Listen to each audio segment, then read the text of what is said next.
Dismayado si Senator Mig Zubiri sa liderato ng Senado. Tila diktadurya raw kasi ito. Ang kanyang napupusuang Senate President para sa 20th Congress sa agenda report ni Dexter Ganibe ng Abante Radyo.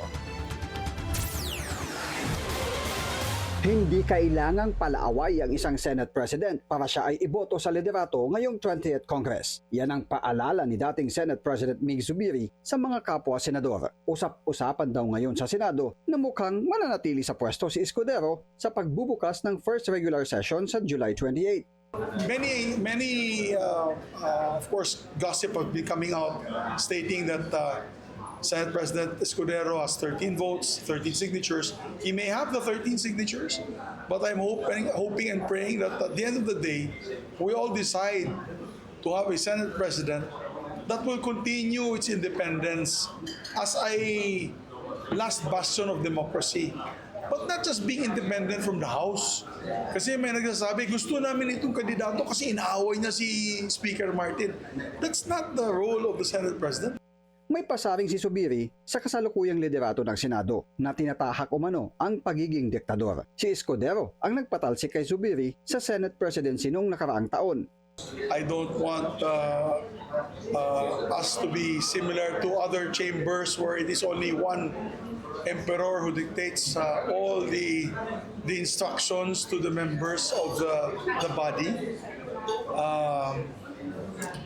And if you ask me if I'm satisfied with the leadership of the Senate, I'm not satisfied with the leadership of the Senate. So I'm open to supporting other candidates for Senate presidency.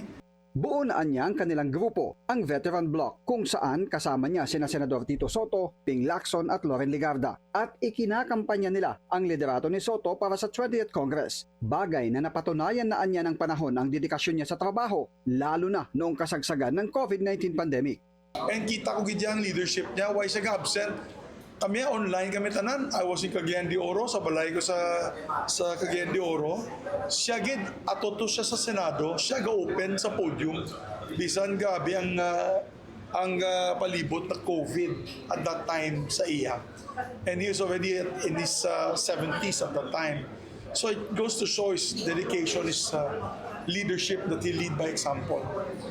Kapansin-pansin naman ang tila pananahimik ng Duterte Bloc sa Senado kaugnay ng susuportahang Senate President. Ang Duterte Bloc ay kinabibilangan sa ngayon ni na Senators Bato de la Rosa, Robin Padilla, Bongo, Amy Marcos at Rodante Marcoleta na maaring madagdagan pa ng magkapatid na Mark at Camille Villar. Para sa agenda, Dexter Ganibe, Abante Radyo.